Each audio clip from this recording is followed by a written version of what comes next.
মুত্তাকি হলাম মাহে রমজানে যে ঈদের দিন সকালে দাড়ি কেটে ফেললাম? কতটুকু মুত্তাকি হলাম মাহে রমজানে যে ঈদের দিন সকালে আবার সিগারেট টান দেওয়া শুরু করলাম? মাহে রমজানে কতটুকু মুত্তাকি হলাম যে ঈদের দিন সকাল থেকে আবার সুদের লেনদেন শুরু করলাম? মাহে রমজানে কতটুকু মুত্তাকি হলাম যে ঈদের দিন সকালে আবার আমার পরিবারের মহিলা সদস্যরা বেপরদায় চলাচল করতেছে? কতটুকু মুত্তাকি হলাম যে মাহে রমজান পার করার পরপরই ঈদের দিন সকালে আমার সন্তান লটারির আয়োজন করে? কতটুকু মুত্তাকি হতে পারলাম, পরহেজগারিতা অর্জন করতে পারলাম যে মাহে রমজান পার হতে না হতেই ঈদের দিন সকালে গান বাজনার ভিড়িক সমাজে পড়ে যায়? মুত্তাকি কেউ হতে পেরেছি আমরা?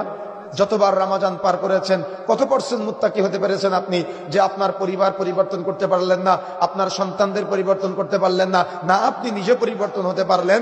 তাহলে আল্লাহ সুবহানাহু ওয়া তাআলা ইসলামের যে যতগুলো বুনিয়াদ আছে তার মধ্যে অন্যতম গুরুত্বপূর্ণ 5টা বুনিয়াদ, যেটা বুনিয়াল ইসলাম আলা খামসিন, এই 5টা পঞ্চম বুনিয়াদের মধ্যেই আল্লাহ রাব্বুল আলামিনের নবী মুহাম্মদ রাসূলুল্লাহ সাল্লাল্লাহু আলাইহি সাল্লাম সিয়ামকে আমাদের জন্য ফরজ করে দিয়েছেন। কিন্তু এই ফরজ সিয়াম পাওয়ার পরেও আমরা কেন, আল্লাহ রাব্বুল আলামিন বলেছেন যে মাহে রমজানের এই সিয়াম তাকওয়ার জন্য, পরহেজগারিতার জন্য, কিন্তু কেন আমরা পরহেজগারিতা অর্জন করতে পারলাম না? কেন আমরা তাকওয়া অর্জন করতে পারলাম না? কিন্তু এই মাহে রমজানে তো তাকওয়া অর্জন করা দরকার ছিল। মাহে রমজানে তো আল্লাহর নৈকট্যশীল বান্দাদের অন্তর্ভুক্ত হওয়া দরকার ছিল। যেমন আমরা সালাত আদায় করি কিন্তু আল্লাহর নৈকট্যশীল বান্দাদের অন্তর্ভুক্ত হতে পারি না, সেম একই ভাবে সিয়ামের ক্ষেত্রে কিন্তু আমরা হেরে যাচ্ছি। বুঝেন নাই? সালাতের ক্ষেত্রে আপনি হেরে যান কিভাবে জানেন?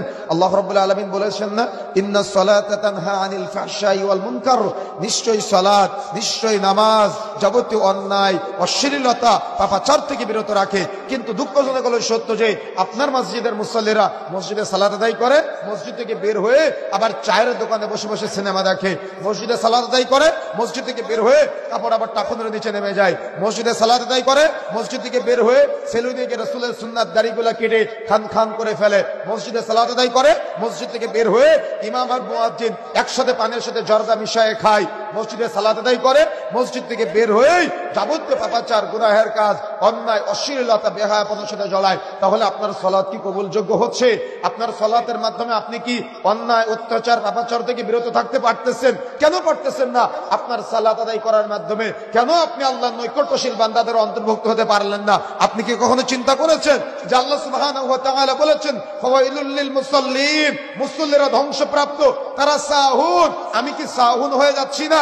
আমি কি অমনোযোগী হয়ে যাচ্ছি না?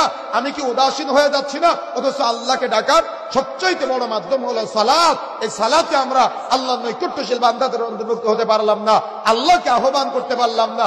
আর আল্লাহকে সন্তুষ্ট করার সবচাইতে বড় মাধ্যম হলো সিয়াম। এই সিয়ামের মাধ্যমে আমরা আল্লাহকে কতটুকু সন্তুষ্ট করতে পারলাম? সন্তুষ্ট করতে কি পেরেছি? যদি আমরা পারতাম তাহলে আমাদের মহল্লার অমুক চায়ের দোকানে সারা জীবন তো ও সিনেমা দেখায় আর সিগারেট বিক্রয় করে সারাটা জীবন পার করে দিল, আর মাহে রমজানের এই মহিমান্বিত সময়ে, রহমত বরকত মাগফিরাতপূর্ণ সময়ে ও আরেকটা অপরাধ শুরু করলো।